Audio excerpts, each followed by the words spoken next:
আসসালামু আলাইকুম রহমতুল্লাহি ওবরকাতুহ। সম্মানিত দর্শক, 18 কোটি মানুষ অধ্যুষিত একটি দেশ বাংলাদেশ। আমার যতটুকু ক্ষুদ্র জ্ঞান এবং বুদ্ধি এবং আমি যতটুকু দেখেছি, এই বাংলা এই মুহূর্তে যে অর্থনৈতিক সংকটে আছে, এরকম সংকট স্বাধীনতার পরে কখনো হয়নি। আচ্ছা, দ্বিতীয়ত হলো যে অতীত কালে এই ধরনের সমস্যা ছিল ঠিক ওইরকম আমার জানা নেই। আমাদের দেশে বন্যা হয়েছে, ঘূর্ণিঝড় হয়েছে, প্রাকৃতিক দুর্যোগ হয়েছে, কখনো কখনো রাজনৈতিক দুর্যোগ হয়েছে। ফলে কি হলো, অতীতের যে সমস্যাগুলো, সেই সমস্যাগুলো একটা নির্দিষ্ট এলাকাতে সীমাবদ্ধ ছিল। প্রাচীনকালে বাংলা মূলত 7 থেকে 8টি অঞ্চলে বিভক্ত ছিল। বঙ্গ, রাঢ়, হরিতট, সমকেল, এই সমতট, এই বিভিন্ন অঞ্চলে। ফলে ওই সংশ্লিষ্ট এলাকার যে সমস্যাগুলো ওই এলাকাতেই থাকতো। হয়তো দেখা গেলো বর্তমান জমানার 2 থেকে 3টা ডিস্ট্রিক্ট বা বড় যে একটা বিভাগ নিয়ে এই সমস্যাগুলো আবর্তিত হতো। তারপর দুর্ভিক্ষ, খরা, এরপর অন্যান্য যে সকল দুর্যোগ, এগুলো অঞ্চলভেদে হতো। আর এখন যে সমস্যাগুলো আমাদের এই জাতীয় জীবনে আসছে, এই সমস্যাগুলো মূলত শুরু হয়েছে করোনা থেকে। করোনার সময় যেভাবে আমাদের অর্থনীতি থমকে দাঁড়ালো, ফলে শেখ হাসিনার জমানাতে যে প্রচণ্ড প্রবৃদ্ধি, 2018 সন পর্যন্ত অর্থনীতির যে প্রবৃদ্ধি, আনবিলিভেবল। এরপরে যখন করোনা এলো, আমার কাছে মনে হলো যে একেবারে আল্লাহর গজব নাজির হয়ে গেল। যা হবার তাই হলো, অর্থনীতি একেবারে নিম্নগামী। সরকারের যা কিছু সঞ্চয়, যা কিছু ছিল, সব এই করোনা মোকাবেলায় ব্যয় হলো। কিন্তু সমস্যা হলো যে করোনার টিকা থেকে শুরু করে অন্য যে সকল প্রণোদনা, সব মিলিয়ে প্রায় 2 লাখ কোটি টাকা সরকারের রাজস্ব খাত থেকে ভর্তুকি দেওয়া হলো। এর 90%ই অপচয় হয়েছে। টিকার নামে বহু মানুষ হাজার হাজার কোটি টাকা লোপাট করেছে। বিভিন্ন শিল্প প্রতিষ্ঠানে ভর্তুকি দেওয়ার নাম করে যা কিছু করা হয়েছে তাও সর্বনাশ। তো এটা প্রথমত একটা ন্যাচারাল ডিজাস্টার, এবং ন্যাচারাল ডিজাস্টার যখন হয় তখন ধড়িবাজ মানুষরা অপকর্ম করে অনেক অন্য যে কোনো সময়ের চেয়ে অমানবিকভাবে। এরপর এলো ইউক্রেন যুদ্ধ। সেই ইউক্রেন যুদ্ধ এখনো চলমান, এবং ইউক্রেন যুদ্ধের কারণে আমাদের তুলার সাপ্লাই, মেটাল সাপ্লাই, এবং ইউক্রেন থেকে আমরা যে গম আনতাম, পুরো জিনিসটি এলোমেলো হয়ে গেল। এবং এর কারণে আমাদের যে অর্থনীতি যেভাবে থমকে দাঁড়ালো, এর ফলে আর কিন্তু ফিরে আসা যায়নি। একের পর এক শিল্প কলকারখানা, তাদের যে ঋণ ছিল সেই ঋণ কুঋণে পরিণত হলো। অনেক শিল্প কলকারখানা বন্ধ হয়ে গেল। যারা এদেশে ব্যবসা বাণিজ্য করতো এবং ব্যাংক ঋণ নিয়ে, তারা যখন দেখলো পরিস্থিতি খারাপ, তখন একটা বিরাট অঙ্কের টাকা তারা মেরে দিয়ে বিদেশে চলে গেল। এবং এভাবে শুধুমাত্র শেখ হাসিনার জমানাতে কম করে হলেও 5 লাখ লোকের চাকরি চলে গেছে, শিল্প কলকারখানা বন্ধ হয়েছে, এবং কম করে হলেও 3 লাখ কোটি টাকার, যাকে বলা হয় ব্যাংক ঋণ, খেলাপি হয়ে পড়েছিল। তো এই 3 লাখ কোটি টাকার যে ব্যাংক ঋণ খেলাপি হয়ে পড়েছিল, এটা কিন্তু কমিয়ে কমিয়ে 1 লাখ বা 1.5 লাখ বা 1,20,000 কোটি টাকা এভাবে দেখানো হয়েছিল। এই অন্তর্বর্তীকালীন সরকারের সময়টাতে এটা প্রায় 5 লাখ কোটি টাকা এই ঋণ চলে যায়। এর মধ্যে প্রায় 2 লাখ, আগের 3 লাখ কোটি টাকা, আর এই 17 মাসে আরো 2 লাখ কোটি টাকা যুক্ত হয় শুধুমাত্র ব্যাংকিং সেক্টরে। যে আমাদের ঋণ, জনগণের আমরা যে টাকা দিয়েছি, সেই জনগণের টাকা বিভিন্ন শিল্প কলকারখানায় দেওয়ার ফলে।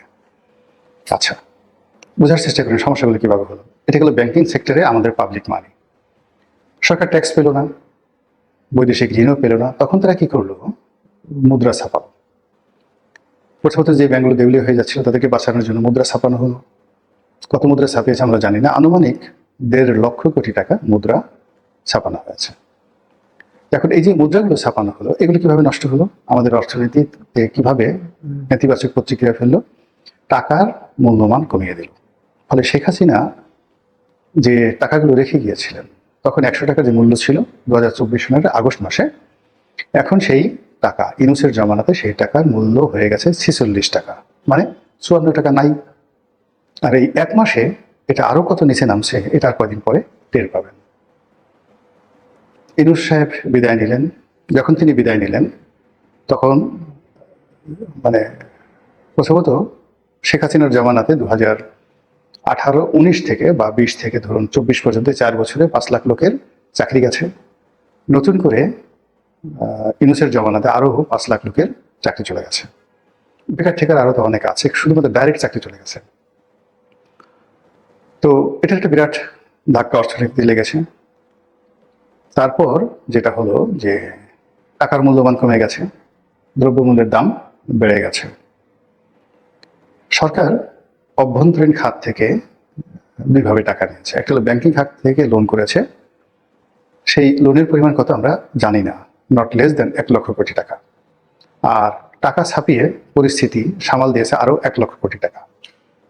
আর বিদেশ থেকে ঋণ নিয়েছে $12 বিলিয়ন, তাহলে প্রায় 1.5 লক্ষ কোটি টাকা বিদেশ থেকে ঋণ নিয়েছে। তো 1.5 লক্ষ কোটি টাকা 1 লক্ষ 1 লক্ষ, তো কত হলো 3.5 লক্ষ কোটি টাকা 17 মাসে চিবিয়ে চিবিয়ে খাওয়া হয়েছে। এরপর তারেক রহমান সাহেবের সরকার এলো, আসার সঙ্গে সঙ্গে ইরানের সাথে ইসরায়েল এবং আমেরিকার যুদ্ধ। এই যুদ্ধে এই মাত্র অল্প কয়েকদিনে মানে শুধুমাত্র যে জ্বালানি তেল প্রতিদিন যে আমরা বিক্রি করছি, এতে নাকি সরকারের প্রায় 300 কোটি টাকা, মানে 276 কোটি টাকা প্রতিদিন সরকারকে ভর্তুকি দিতে হচ্ছে। আচ্ছা, সরকার যদি জ্বালানি খাতে ভর্তুকি দেয়, তাহলে অন্যান্য যে ব্যবসা বাণিজ্য, এই জ্বালানি যখন আবার আমদানি করা হবে, সেখানে কি পরিমাণ টাকা যাবে? সব মিলিয়ে অর্থনীতিতে যে অবস্থা পৌঁছে গেছে, এটা আপনাকে আমাকে সবাইকে বুঝতে হবে পৃথিবী এখন কিভাবে চলছে। আমি যে কথাগুলো বলছি এটা কোনো ম্যালিস নয়, প্রেজুডিস নয়, কাউকে ছোট করা নয়, হেয় করা নয়। যে সমস্যা সরকার মোকাবেলা করছে, সরকারের হাতে কোনো জাদুর কাঠি নেই। রাতারাতি তাকে বিদেশ থেকে ঋণ আনতে হবে অথবা টাকা ছাপাতে হবে, এছাড়া অন্য কোনো ওয়ে নাই। এই মুহূর্তে যে অর্থনীতির অবস্থা, সেখানে নতুন বিনিয়োগ, কর্মসংস্থান সৃষ্টি, তারপর অভ্যন্তরীণ সম্পদ সংগ্রহ করা, মানে ট্যাক্স বাড়ানো, এটি সম্ভব না, জিরো। আজকে যদি তেলের দাম বৃদ্ধি করা হয়, হাজার হাজার মানুষ রাস্তায় নেমে যাবে। নতুন সরকার এখনো প্রশাসন গুছিয়ে উঠতে পারেনি, 24 ঘন্টার মধ্যে সরকারের পতন ঘটে যাবে। ফলে সরকার প্রচুর ভর্তুকি দিচ্ছে, কিন্তু তেলের উপর তারা কোনো মূল্যবৃদ্ধি করছে না। আপনারা জানেন যে ভেনেজুয়েলা সেখানে 1 সপ্তাহ ছুটি ঘোষণা করেছে তেলের অভাবের কারণে। যেখানে আমেরিকার, মানে ল্যাটিন আমেরিকার একটা দেশ ভেনেজুয়েলা, এবং পৃথিবীর বৃহত্তম তেল উৎপাদনকারী। তো বৃহত্তম তেল উৎপাদনকারী, সেখানে তো যুদ্ধ হচ্ছে না, কিন্তু সেখানে তেলের ক্রাইসিস কেন? ফিলিপিন্সে সেখানে তেল নিয়ে জরুরি অবস্থা জারি করা হয়েছে, জাস্ট জরুরি অবস্থা জারি করা হয়েছে। আফ্রিকার অনেকগুলো দেশে লম্বা ছুটি দিয়ে দেওয়া হয়েছে, সপ্তাহে 3 দিন বা 4 দিন কোনো কোনো দেশে কাজ করতে বলা হয়েছে, বাকিগুলো সবাই ঘরে বসে থাকেন তেলের অভাবে। তো সেই তেল নিয়ে আমরা তেলের স্মৃতি করছি, আমরা নাকে তেল দিয়ে ঘুমাচ্ছি এবং আমরা বলছি আমাদের কোনো সমস্যা নেই। এটা যে কত বড় নির্বুদ্ধিতা এবং কত বড় ভয়ঙ্কর অবস্থা অর্থনীতির জন্য, এটা কদিন পরে টের পাওয়া যাবে। তো এনিও যেটা বলছিলাম যে এই যে অর্থনৈতিক সংকটের সঙ্গে পাল্লা দিয়ে অপরাধ বাড়ে, অনাচার বাড়ে, দুর্নীতি বাড়ে, বিশৃঙ্খলা বাড়ে, রাজনৈতিক অস্থিরতা বাড়ে এবং ঘন ঘন ক্ষমতার পরিবর্তন হয়। এমনকি অর্থনৈতিক অবস্থার কারণে আমাদের মতো তৃতীয় বিশ্বের দেশগুলোতে খুব ঘন ঘন সামরিক অভ্যুত্থান হয়, মিলিটারি কু। গণ অভ্যুত্থানের এক ধরনের ক্ষয়ক্ষতি, আর সামরিক অভ্যুত্থানে কিন্তু আরো বেশি ক্ষয়ক্ষতি হয়ে যায়। দুর্নীতি চরম আকার ধারণ করে। এবং আপনি চিন্তা করুন যে জাস্ট একটা উদাহরণ, যে পেট্রোল পাম্পে তেল নেই, এর মধ্যে থেকে 2000-3000 লিটার তেল চুরি করে বিভিন্ন জায়গাতে জমা করে, তারপরে মানুষ 150 টাকার তেল 500 টাকা লিটারে বিক্রি করছে। তো অপরাধ করার যে প্রবণতা, যে কোনো একটা ক্রাইসিস মোমেন্টে, এই একটা দিয়ে আপনি বোঝার চেষ্টা করুন। অর্থনৈতিক সমস্যার সাথে সাথে দুর্ভিক্ষ চলে আসে, দুর্ভিক্ষের সাথে সাথে রোগ শোক আসে, রোগ শোকের সাথে সাথে দুর্ঘটনা বাড়ে। এই যে দেখেন, এইবার ঈদ উল ফিতর উপলক্ষে সারা বাংলাদেশে যে দুর্ঘটনাটা ঘটলো, যত লোকের প্রাণ হানি হলো, কারণটা কি বলেন তো? কারণটা হলো যে ড্রাইভারদের মধ্যে একটা অস্থিরতা, তেল কম লাগবে কি করে, কিভাবে জোরে চালাবে, কিভাবে আস্তে চালাবে, ওর মধ্যে একটা সাবকনশিয়াস মাইন্ড কাজ করেছে, পাল্লাপালি কাজ করেছে, বেশি উপার্জনের চিন্তা করেছে, যেটা গত বছর ছিল না, তার আগের বছর ছিল না। এই সবই কিন্তু এই ইরান এবং আমেরিকা ইসরায়েল যুদ্ধের ফলাফল। তো যেটা বলছিলাম যে এই যুদ্ধ প্রলম্বিত হবে, কোনো সন্দেহ নেই। এর কারণ হলো যুদ্ধরত পক্ষগুলো আমেরিকা এবং ইরান এতে করে লাভবান হচ্ছে। ইরান নির্বিবাদে প্রতিদিন ৩৫ কোটি ডলারের তেল বিক্রি করছে, যেটি তারা কখনো পারেনি। এবং তাদের যে রিজার্ভ থেকে শুরু করে অন্যান্য যা কিছু আছে, এটা অন্য যে কোনো সময়ের চেয়ে বেড়ে গেছে। এবং এই যে তারা তেল বিক্রি করছে, অন্যান্য সময়টিতে ধরুন যখন $70 পার ব্যারেল ছিল, তখন ইরান এই তেল $35 বিক্রি করতে বাধ্য হয়েছে, চোরাপথে বিক্রি করেছে আমেরিকার কারণে। আর এখন সেই একই তেল সে বিক্রি করছে $106 ব্যারেলে। তাহলে তার ইনকাম কত হলো? প্রায় 4 গুণ। ওরা যে বিল্ডিংগুলো ভাঙছে বা যে ক্ষয়ক্ষতি করছে, এটা এই তেল বিক্রির টাকা দিয়ে জাস্ট 1 বছর 1.5 বছর লাগবে এগুলো রিবিল্ড করতে, ডাজ নট ম্যাটার। ফলে পার্মানেন্ট একটা সলিউশন আসা পর্যন্ত ইরান যুদ্ধ চালিয়ে যাবে। এদিকে আমেরিকার যারা এলিট, এই যে আমাদের দেশে যারা পেট্রোল চোর, ওদের দেশে তো পেট্রোল চোর আছে। এই যে পেট্রোলের দাম বা তেলের দাম ফ্লাকচুয়েট করছে, সকালবেলা ধরুন $100 পার ব্যারেল, বিকালবেলা হয়ে যাচ্ছে $106। এর মধ্যে যারা ধড়িবাজ, তারা ইচ্ছে করে দাম কমাচ্ছে, আবার ইচ্ছে করে দাম বাড়িয়ে ট্রিলিয়ন, মানে 1000 বিলিয়নে 1 ট্রিলিয়ন ট্রিলিয়ন ডলার এই আমেরিকার ব্যবসায়ীরা লুটে নিচ্ছে। সেম ইউএস স্টক মার্কেট থেকে তারা টাকা উপার্জন করছে। ফলে তারা খুব সহজে এই যুদ্ধ বন্ধ করবে না। এই যুদ্ধের যারা supplier, arms and ammunition supply দিচ্ছে, অস্ত্র সাপ্লাই দিচ্ছে, গোলাবারুদ সাপ্লাই দিচ্ছে, সারা দুনিয়াতে যে ওয়ার ইকোনমি আছে, সেই ইকোনমি এখন ফুলে ফেপে বুমিং। দুনিয়া ছুটছে এর পেছনে। মানুষ মরলো, দেশ গেল, তাতে কিচ্ছু আসে যায় না, ওরা তো টাকা পাচ্ছে। এবং যুদ্ধের সময় এই ঘটনাগুলো ঘটতে থাকে এবং তার ছোঁয়া বাংলাদেশেও লাগবে। তো আমাদের এই দেশে এইবার অর্থনীতিবিদরা প্রেডিক্ট করছে, আমরা একটা জিনিস বলি না, জিডিপি 6%, 7%। তো শেখ হাসিনার পুরো জমানাতে 6%, 7% জিডিপি একটা স্টেবল অবস্থাতে ছিল। ইউনূসের জমানাতে এই জিডিপি 3-3.5% চলে আসার একটা সম্ভাবনা ছিল। তো যখন 3-3.5% জিডিপি যে গ্রোথ, এটা নেমে আসতো 6 থেকে 3.5%, এটা দুর্ভিক্ষের, সরাসরি দুর্ভিক্ষের আলামত। আর আজকের দিনের প্রেডিকশন হলো যে জিডিপির গ্রোথ তো দূরের কথা, মানে 1% গ্রোথ তো দূরের কথা, 1 থেকে 2% বরং মাইনাস জিডিপি হবে। বোঝার চেষ্টা করেন, পতিতাবৃত্তি বাড়বে, ছিনতাই রাহাজানি বাড়বে, খুন খারাপি বাড়বে।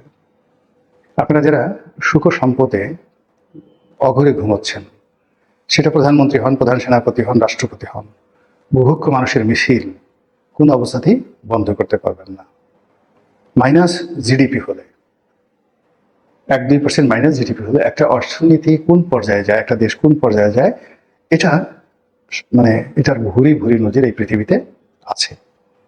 কাজে আমাদের মানে জিডিপি মাইনাস হয়ে যাবে আর আমরা শান্তিতে ঘুমাবো, ফেরেশতারা এসে আমাদের আপেল কমলা খাওয়াবে, জান্নাতের হুরপুরিরা এসে আমাদেরকে সঙ্গ দেবে, হুর গেলমানরা এসে আমাদেরকে জড়িয়ে ধরবে, আমরা তাদের সাথে মুখে মুখে দাড়ি ঘষবো, এটা হবে না। ফলে এই যে ক্রাইসিস, এই ক্রাইসিসে জাতীয় ঐক্য দরকার, রাজনৈতিক ঐক্য দরকার, সকল পক্ষের ঐক্য দরকার। এখানে এরকম একটা অবস্থা, মানে শেখ হাসিনার পতন হলো কেন? অনেকগুলো সমস্যা তৈরি করে রাখা হয়েছিল, জাস্ট একটা বারুদের টোকা লেগেছে। নচেত যাদের হাতে যাদের পতন হয়েছে, পৃথিবীতে এরকম ঘটনা 1000 বছরে 1-2বার ঘটে। মানে আবাবিল পাখি এসে যেভাবে হাতি মেরে ফেলেছিল, ওইরকম আমাদেরই সন্তান স্কুলে পড়ে, কলেজে পড়ে, বিশ্ববিদ্যালয়ে পড়ে, তাদের হাতে সেনাবাহিনী, পুলিশ, বিডিআর, রাজনীতিবিদ, আমলা কামলা, মন্ত্রী, সমস্ত কিছু তছনছ হয়ে গেছে। তো একইভাবে এখন এই যে এই সমাজে নতুন যে সমস্যাগুলো দেখা দিয়েছে, আর সরকারের যারা কর্তা ব্যক্তি, তারা যে সকল অহেতুক, অপ্রয়োজনীয়, বিরক্তিকর এবং ক্ষেত্র বিশেষে ক্ষতিকর কর্মকাণ্ড করছে, এতে করে পুরো সমাজ ধূমায়িত হচ্ছে। পুরো সমাজে যে ঘাগুলো দগদগ করে যন্ত্রণা দিচ্ছে, পুঁজ হয়ে গেছে। সেখানে একটা ক্ষুদ্র ঘটনায় কি পরিমাণ ক্ষতি হতে পারে একমাত্র আল্লাহ রাব্বুল আলামিন জানে। মহান আল্লাহ আমাদের সবাইকে হেদায়েত দান করুন, হেফাজত করুন। আসসালামু আলাইকুম ওয়া রাহমাতুল্লাহি ওয়া বারাকাতুহু।